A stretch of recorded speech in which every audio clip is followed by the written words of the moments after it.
नमस्कार, बहुत स्वागत है आप सभी का। मैं हूं आपके साथ ज्योति यादव।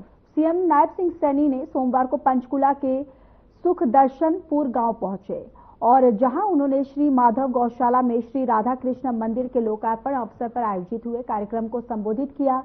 इससे पहले सीएम सैनी ने गौशाला परिसर में बने श्री राधा कृष्ण मंदिर का लोकार्पण कर पूजा अर्चना की और पौधारोपण कर गौ माता को चारा भी खिलाया। इस मौके पर सीएम ने अपने कोष से 21 लाख रुपए शिक्षा मंत्री महिपाल ढांडा और कृषि किसान कल्याण मंत्री श्याम सिंह राणा ने भी अपनी ओर से 11 लाख रुपए माधव गौशाला को देने की घोषणा की।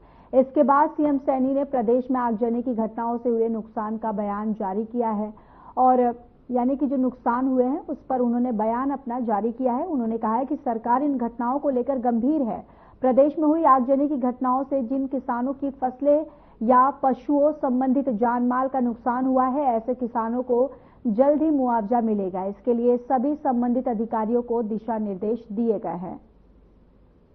तो वहीं देखिए, प्रभावित किसान संबंधित उपायुक्त के सामने आवेदन भी कर सकते हैं, उन्होंने कहा है। हमने ये भी निर्णय किया कि गौशालाओं को सशक्त और मजबूत किया जाए।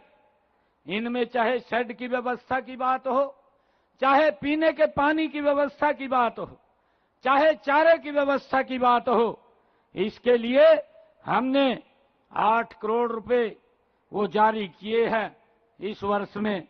इनमें से लगभग 6500 बेसहारा गौवंश को आश्रय दिया जा चुका है। मैंने बेसहारा गौवंश के पुनर्वास के लिए 200 गौशालाओं को शेड बनाने के लिए प्रति गौशाला 10 लाख रुपए का अनुदान वो दिया जा चुका है।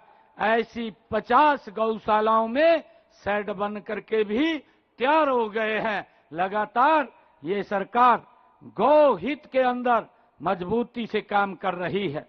मैं ये भी बताना चाहूंगा कि जब अगर हम मानचित्र के ऊपर देखते हैं, 2014 से पहले हरियाणा प्रदेश के अंदर मात्र 215 गौशालाएं थी, जिनमें 1,74,000 हमारी बेसहारा गौ माता वहां रहती थी।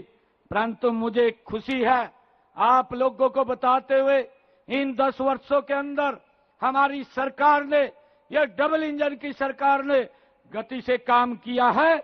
आज हरियाणा प्रदेश के अंदर 683 गौशालाएं पंजीकृत हैं, जिनमें 4 लाख से ज्यादा बेसहारा गौवंश का पालन पोषण करने का काम ये हमारी सरकार में हो रहा है। मुझे ये भी खुशी है कि हमने इन पंजीकृत गौशालाओं में पिछले 10 वर्षों में हरियाणा प्रदेश के अंदर 270 करोड़ रुपया चारे के लिए गौशालाओं में भेजने का काम वो अनुदान के रूप में हमने किया है। पिछले वित्त वर्ष में 608 गौशालाओं की चारे के लिए 166 करोड़ रुपया गौशालाओं को भेजने का काम भी हमने किया है। इसके अलावा 350 शेड व चारा गोदाम के निर्माण के लिए भी 30 करोड़ रुपया का अनुदान गौशालाओं को पहुंचाने का काम हमने किया है। और जैसा मैंने अभी कहा है, हमने पंचायतों की, जो अभी मैं बात कर रहा था कि गौचरान की जो भूमि है वो गौशालाओं को देने की ये व्यवस्था भी हमने की है, ताकि गौशाला की भूमि के ऊपर, चाहे गौशाला गौचरान की भूमि पर या तो गौशाला खोल सकते हैं या उनके चारे के लिए उस भूमि का उपयोग कर सकते हैं। मुझे ये भी खुशी है कि भारत सरकार ने, आदरणीय नरेंद्र मोदी जी ने गोवर्धन योजना शुरू की है और इस योजना से यदि प्रदेश की कोई गौशाला बायोगैस संयंत्र लगाना चाहती है तो गौ सेवा आयोग हमने उसमें प्रावधान किया है। उस बायोगैस जो संयंत्र लगेगा उसके लिए वित्तीय सहायता देने का प्रावधान भी हमने किया है। अभी पिछले दिनों हमने पिंजौर में गौशाला के अंदर ये जो बायोगैस संयंत्र है उसको लगाने का काम किया है। और देश के यशस्वी प्रधानमंत्री जी ने जो 90 करोड़ रुपए की लागत से यमुनानगर के अंदर बनकर के तैयार होगा, अभी देश के यशस्वी प्रधानमंत्री नरेंद्र मोदी जी आए थे, उन्होंने वहां पर उसका लोकार्पण भी किया है, वो भी बनकर के तैयार हो जाएगा, जिससे कि गैस भी बनकर के तैयार होगी। और हमारी गौशालाएं वो किसी पर निर्भर नहीं रहेंगी, वो आत्मनिर्भर बनेंगी। उस दिशा के अंदर हम मजबूती से काम कर रहे हैं। मुझे ये भी खुशी है कि प्रदेश में 331 गौशालाओं में सौर ऊर्जा प्लांट स्थापित किए जा चुके हैं। हमने शेष 344 गौशालाओं में सौर ऊर्जा प्लांट स्थापित करने पर 90% उसके ऊपर सब्सिडी देने का प्रावधान हमारी सरकार ने किया है, ताकि बिजली का बिल वो 0 हो, उसका कोई बिजली का बिल ना आए। और हमने ये भी पिछले दिनों निर्णय किया था कि गौशालाओं के लिए मात्र 2 रुपए यूनिट के हिसाब से बिजली देने का काम हमारी सरकार करेगी, ये भी निर्णय हमने किया था।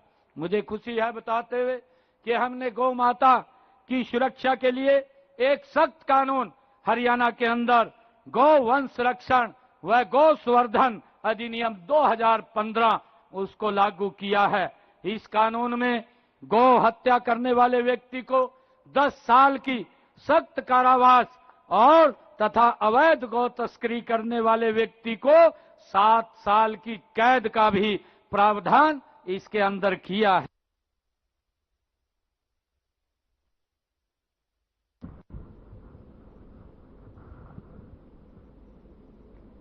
सीएम नायब सिंह सैनी ने हरियाणा सिविल सचिवालय में पर्यटन विभाग की अहम बैठक ली। बैठक में पर्यटन मंत्री डॉक्टर अरविंद शर्मा और अधिकारी मौजूद रहे। चर्चा के दौरान हरियाणा में पर्यटन स्थलों को पिंजौर गार्डन की तर्ज पर विकसित करने के निर्देश दिए गए। साथ ही सूरजकुंड अंतर्राष्ट्रीय मेले का साल में 2 बार आयोजन करने पर भी चर्चा की गई। हरियाणवी संस्कृति को बढ़ावा देने के लिए हरियाणा फेस्टिवल का आयोजन होगा। प्रदेश की ऐतिहासिक धरोहर को संरक्षित करने पर भी जोर दिया गया।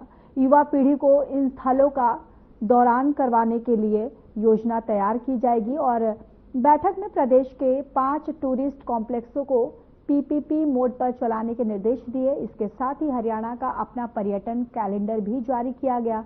हरियाणा के लोगों की आमदनी बढ़े और पर्यटन प्रदेश के लोगों से जुड़े, इसके लिए होम स्टे, फार्म स्टे की संख्या बढ़ाई जाएगी। होटल मैनेजमेंट के विद्यार्थियों को टूरिस्ट कॉम्प्लेक्सों में रोजगार के अवसर उपलब्ध करवाए जाएंगे।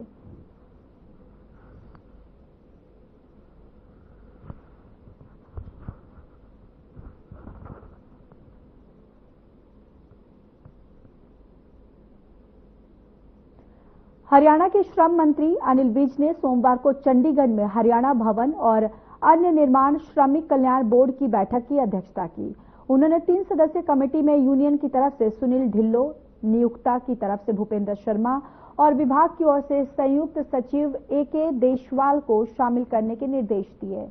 उन्होंने सभी ब्लॉक स्तर पर कामगारों की सुनवाई के लिए हेल्प डेस्क स्थापित करने के निर्देश दिए।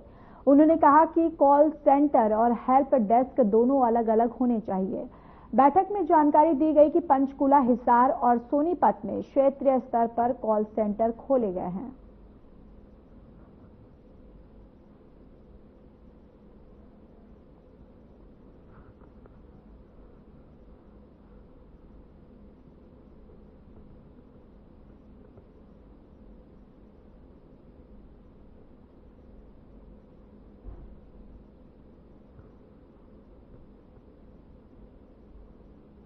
हिसार में जिला लोक संपर्क और जन परिवारवाद और समिति की मासिक बैठक का आयोजन किया गया। बैठक में हरियाणा के कैबिनेट मंत्री कृष्णलाल पंवार ने शिरकत की। इस मौके पर 15 शिकायतों पर सुनवाई की गई। कैबिनेट मंत्री कृष्णलाल पंवार ने कहा कि ग्रीवेंस कमेटी में कुल 15 शिकायतें रखी गई हैं, जिनमें से 12 का निवारण किया गया है। उन्होंने कहा कि मैं हिसार प्रशासन का धन्यवाद करता हूं, जिन्होंने बेहतर ढंग से कार्य करते हुए 12 पदों का निवारण किया। उन्होंने कहा कि सीएम नायब सिंह सैनी के द्वारा शुरू किए गए समाधान शिविरों के माध्यम से लोगों की शिकायतों का निवारण हो रहा है।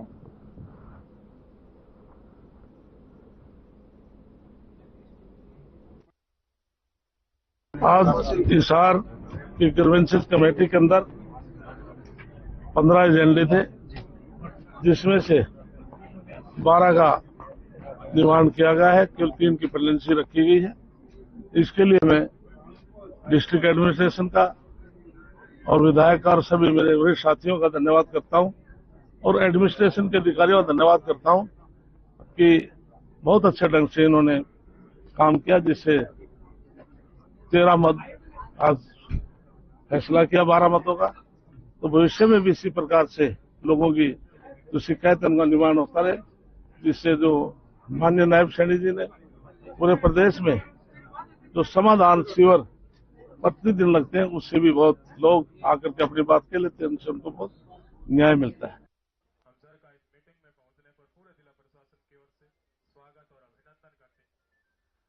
तो में आगे बढ़ते हैं, हरियाणा पुलिस प्रशासन में बड़ा फेरबदल देखने को मिला है। प्रदेश में 55 पुलिस अधिकारियों के तबादले किए गए। इनमें 42 आईपीएस और 13 एचपीएस अधिकारी शामिल है। प्रदेश में आधे से ज्यादा जिलों के एसपी बदले गए। हरियाणा के 14 जिलों के एसपी का तबादला हुआ। इसी के तहत कई जगहों पर डीएसपी बदले गए। अंबाला, करनाल और रोहतक पुलिस रेंज प्रमुखों के भी तबादले हुए। पुलिस कमिश्नरेट पंचकुला, झज्जर के भी नए सीपी नियुक्त हुए। आईपीएस ममता सिंह को एडीजीपी क्राइम के बाद पर जो है यानी कि क्राइम के पद पर नियुक्त किया गया। आईपीएस डॉक्टर एम रवि किरण करनाल रेंज के प्रमुख होंगे। आईपीएस सिबास कविराज पंचकुला के नए सीपी नियुक्त किए गए। तो वहीं आईपीएस राश्री झज्जर की नई कमिश्नर ऑफ पुलिस होंगी। इसी तरह और आईपीएस अधिकारियों की उनको दूसरी जिम्मेदारी जो है वो सौंपी गई है।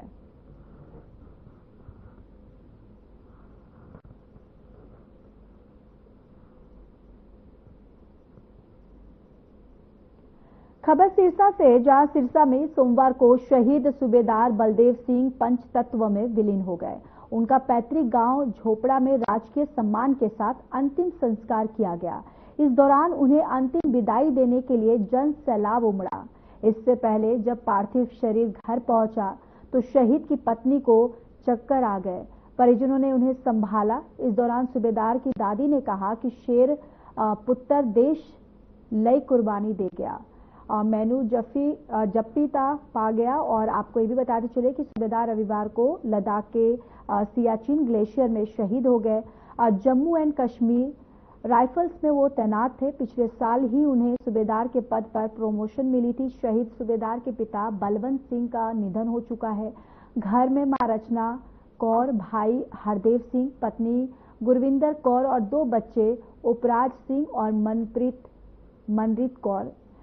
घर में इतने सदस्य जो है वो यहाँ पर शामिल है। और बताते चले कि उनका पार्थिव शरीर जो है वो अपने पैतृक गांव पहुंचा और जिसके बाद पूरा परिवार जो है वो अंतिम दर्शन किए। उसके बाद पंचतत्व में वो विलीन हो गए।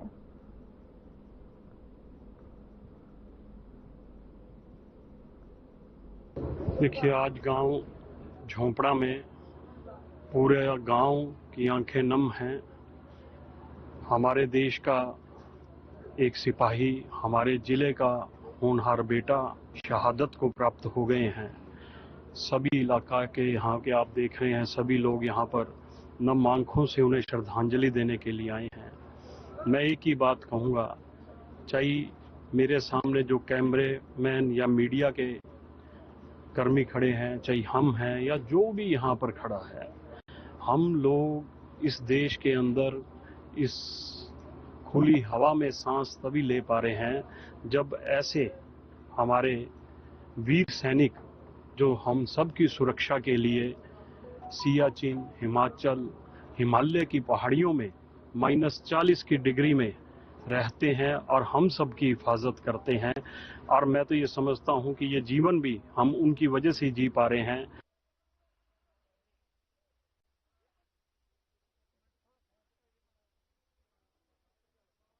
गुरुग्राम में एक बार फिर दबंगों की दबंगाई सामने आई है। इस बार कार सवार दबंगों ने बाइकर्स गैंग पर हमला बोल दिया।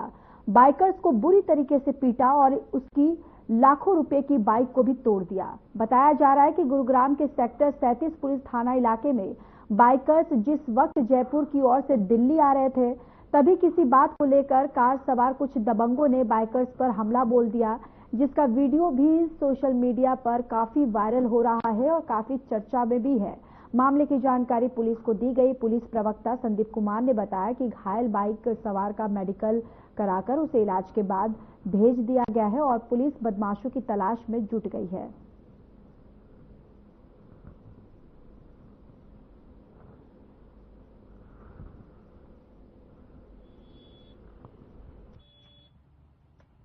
एक गुड़गांव के एक रेजिडेंट के द्वारा सेक्टर 37 पुलिस स्टेशन में पुलिस से कांटेक्ट किया गया था और उसके द्वारा बताया गया था कि वह सुबह के समय अपने कुछ दोस्तों के साथ ब्रेकफास्ट के लिए जा रहा था, तो इसी दौरान कुछ स्कॉर्पियो चालकों के द्वारा उसके साथ मारपीट की गई है। तो गुड़गांव पुलिस में सेक्टर 37 के द्वारा तुरंत ही शिकायतकर्ता से एक शिकायत ली गई थी और उसको साथ ले जाकर के अस्पताल से उसका मेडिकल एग्जामिनेशन करवाया गया था। पुलिस के द्वारा मारपीट से संबंधित और जो अन्य जो सेक्शंस बनती हैं उसमें एफआईआर रजिस्टर की गई है और शिकायतकर्ता के द्वारा इसमें गाड़ी का नंबर दिया गया था। उस नंबर के आधार पर जो एक्यूज हैं उनकी पुलिस के द्वारा आइडेंटिफिकेशन की जा चुकी है। कुछ वीडियो इसमें देखने को आए हैं जिसमें वो लोग बाइकर्स का एक ग्रुप है और उस बाइकर्स के ग्रुप में कुछ लोगों के साथ उनके द्वारा मारपीट की गई है। तो फर्दर जो इन्वेस्टिगेशन में अन्य जो लोग थे उनको भी संपर्क करके उनके भी इसमें स्टेटमेंट है वो रिकॉर्ड किए जाएंगे पुलिस के द्वारा। पिहोवा में पुलिस की वर्दी में घूमने वाली युवती पुलिस के हत्थे चढ़ गई। युवती करीब 1 साल से पुलिस की वर्दी पहनकर घूमती रही। पुलिस ने उसके पास से सिपाही और एएसआई की वर्दी भी बरामद की। सोशल मीडिया पर उसकी पुलिस की वर्दी में कई रील भी वायरल हैं। फिलहाल युवती जेल की सलाखों के पीछे है। दरअसल पिहोवा के पास के गांव की लड़की 2 दिन पहले लापता हो गई। बेटी घर नहीं पहुंची तो उसकी मां ने थाना सदर पिहोवा में उसकी मिसिंग रिपोर्ट दर्ज करवाई। मां ने आरोप लगाया कि उसकी बेटी अपनी सहेली दीवाना गांव की आंचल के साथ गई थी और आंचल हरियाणा पुलिस में सिपाही है। उन्होंने पूछा तो आंचल उनको धमकाने लगी। पुलिस तुरंत हरकत में आई और लड़की की तलाश शुरू कर दी। इस मामले में जांच अधिकारी ने फर्जी महिला पुलिसकर्मी से भी पूछताछ की है, जिसके बाद इस फर्जी वाड़े का खुलासा हुआ है।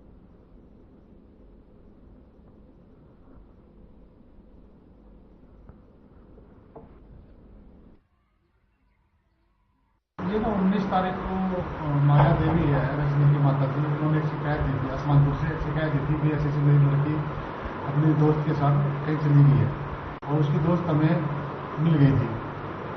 तो उन्होंने बता दी मेरी लड़की गुम हो गई है, तलाश कराई जाए।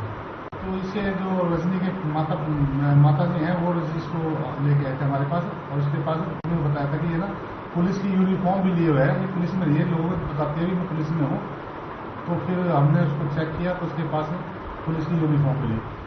तो जिस की शिकायत पर माया देवी शिकायत पर इसमें हमने एफआईआर दर्ज कर दी है और लड़की बरामद हो गई है और आंचल को गिरफ्तार कर लिया गया है।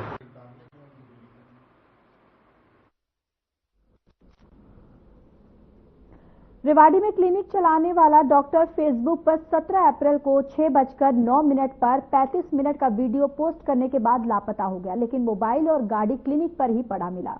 वीडियो में उसने कहा कि अब पत्नियां सिर्फ पैसे के पीछे भागती हैं।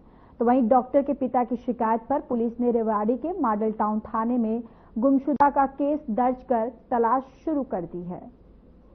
तो आपको आगे ये भी बताते चले कि पत्नी जो है वो डॉक्टर सुचिता ने इस मामले पर भी अपनी तरफ से उसने भी सफाई दी है। क्या कुछ कहा है, चलिए सुनते हैं। कहीं कोई सुनवाई नहीं हो रही है।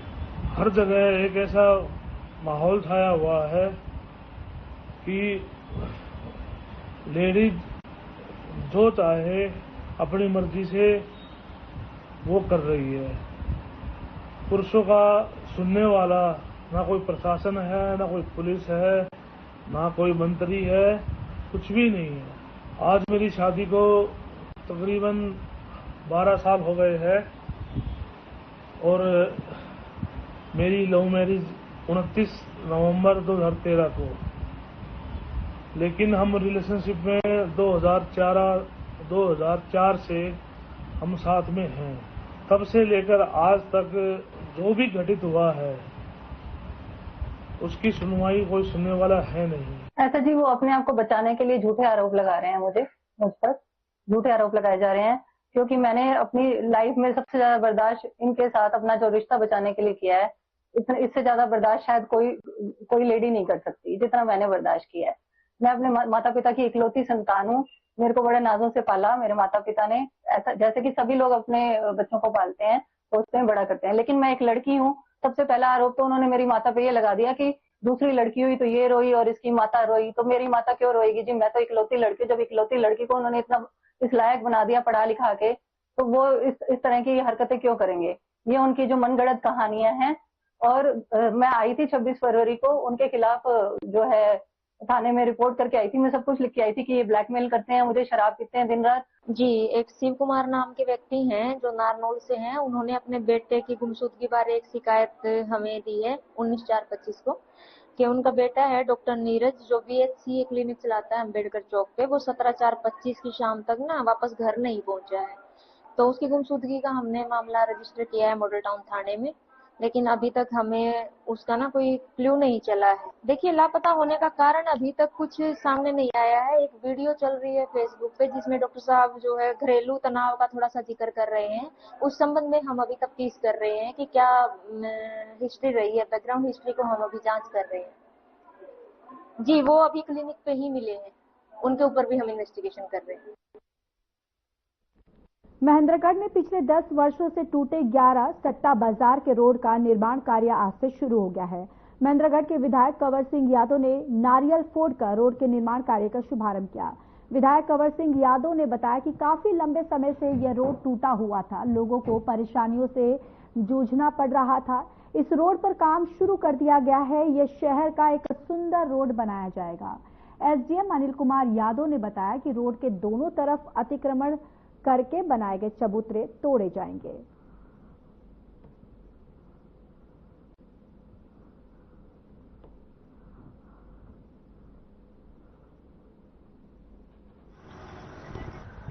बस कहना यही है कि जो काम पेंडिंग था उस काम को शुरू कर दें। इससे अच्छी बात क्या हो सकती है। और सभी नगर पालिका के सेक्रेटरी, जेई, SDM साहब और हमारे चेयरमैन साहब, नगर पालिका के सभी पार्षद साहिबान और सभी इस काम के अंदर लगे हुए हैं, ताकि लंबे समय तक इस रोड की समस्या थी, लोगों को बहुत ज़्यादा दिक्कत थी। उन सब बातों को ध्यान में रखते हुए सबसे पहला काम इस 11 बाजार का अच्छा सुंदर रोड बने, सबकी यही चिंता है। और आज इस रोड की शुरुआत कर दी है। और आप देख भी रहे हैं कि जेई से लेकर सेक्रेटरी, SDM साहब और सभी पार्षद, चेयरमैन सभी हाजिर हैं और ठेकेदार भी सब मशीन लेकर आए और अभी शुरुआत कर रहे हैं। जो लगभग 2 करोड़ 70 लाख के आसपास का ये रोड बनाया जाएगा और ये लगभग आज से शुरुआत की और जल्द से जल्द पूरा करा देगा। कितनी चौड़ाई रहेगी इसकी? लंबाई लगभग 30 से 32 फुट की चौड़ाई रहेगी। लंबा कितना? लगभग 1.5 मीटर लंबाई रहेगी। कितने दिन के जो ठेकेदार को जो टाइमिंग दिया गया है वो कब तक? ठेकेदार को तो 6 महीने टाइम देगा, लेकिन हमारे प्रयास है कि 3 महीने के अंदर से पूरा करवा दिया जाए। ऐसा है, इसके विषय में क्या इसके 11 या 10 से 11 इनके पोल हैं, बिजली के पोल जो सड़क के बीच में आए हुए हैं, उनके लिए बिजली विभाग को बताया हुआ है। ऑलरेडी वो कुछ अपने काम पे, जैसे ही यहाँ का काम शुरू होगा तो वो अपनी लाइनों को शिफ्ट करने का काम साथ कर देंगे। ये बात सूचना में है। उसके बाद दूसरी बात ये है कि जो आपने बताया कि एनक्रोचमेंट से संबंधित है, वो MC ने टेकअप कर लिया है, उसकी निशानदेही होगी है, आपको जानकारी दी होगी। मैं हमारे मीडिया का मैं आह्वान करता हूं आपके माध्यम से कि ऐसे लोगों के नाम भी उजागर करें जिन्होंने अपनी जमीनें लोगों की सुविधा बढ़ाने के लिए, उनकी तकलीफों को कम करने के लिए अपनी जमीनें दी, सड़क चौड़ी हो जाए, ऐसे प्रयास किए।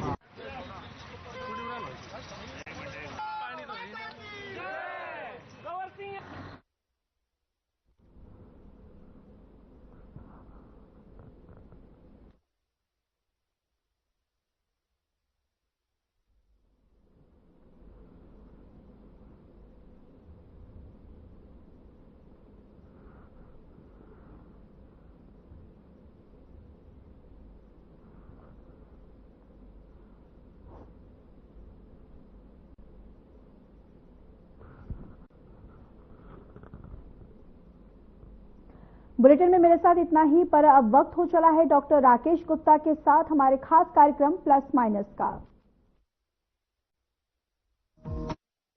नमस्कार दोस्तों, यमुना को गंदे नालों